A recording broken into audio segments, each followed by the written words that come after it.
തിരുവിതാംകൂർ ദേവസ്വം ആസ്ഥാനത്തെ ഹിന്ദുമത വേദാന്ത സംസ്കൃത പാഠശാല പൂട്ടിയ സംഭവത്തിൽ പ്രതിഷേധവുമായി ഹിന്ദു ഐക്യവേദി. മുടങ്ങിക്കിടക്കുന്ന മതപാഠശാലകൾ പുനരുജ്ജീവിപ്പിക്കാൻ സർക്കാരും ദേവസ്വവും തയ്യാറാകണമെന്ന് ഹിന്ദു ഐക്യവേദി മുഖ്യ രക്ഷാധികാരി കെ.പി. ശശികല ടീച്ചർ. ആചാര അനുഷ്ഠാനങ്ങൾ പഠിപ്പിക്കാൻ ഉത്തരവാദിത്തപ്പെട്ട സ്ഥാപനമാണ് ദേവസ്വം ബോർഡെന്നും ശശികല ടീച്ചർ ജനം ടിവിയോട് പറഞ്ഞു.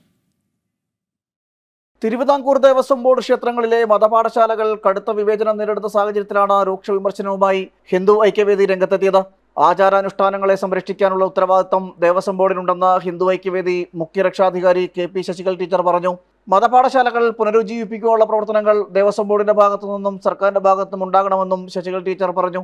മുഖ്യമന്ത്രിയോടക്കം ഇക്കാര്യം ധരിപ്പിച്ചുകൊണ്ടെന്നും ശശികല ടീച്ചർ കൂട്ടിച്ചേർത്തു. അതിപ്പോൾ ഞങ്ങൾ മുഖ്യമന്ത്രിയുടെ ശ്രദ്ധയിൽപ്പെടുത്തിയിട്ടുണ്ട്. അതായത് ഒന്ന്, മതപാഠശാലകൾ പുനരാരംഭിക്കണം. അതിനുവേണ്ടിയുള്ള ഫണ്ട് ഉണ്ടെങ്കിലും ആ ഫണ്ടൊക്കെ ലാപ്സായി പോവുകയാണ്.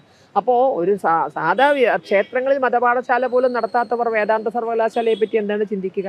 അത് വളരെ മുൻപ് തന്നെ, കാരണം വേദാന്ത സർവകലാശാല നടത്താനുള്ള ഉത്തരവാദിത്വം ശരിക്കും ദേവസ്വം ബോർഡിനാണ് ഉള്ളത്. അപ്പോൾ അവർ വളരെ മുൻകൈ എടുത്തുകൊണ്ട് തന്നെ ആ കാര്യം നടത്തണം. കാരണം ഇതൊന്നും പഠിപ്പിക്കുകയും ചെയ്യാത്തൊരു സാഹചര്യം ഇന്ന് നിലനിൽക്കുന്നുണ്ട്. ഭക്തജനങ്ങളുടെ പണം കൈകാര്യം ചെയ്യുന്ന വലിയ ക്ഷേത്രങ്ങൾ നടത്തുന്നു എന്നതുകൊണ്ട് തന്നെ അതിൻ്റെ ഉത്തരവാദിത്വം ദേവസ്വം ബോർഡിനുണ്ട്.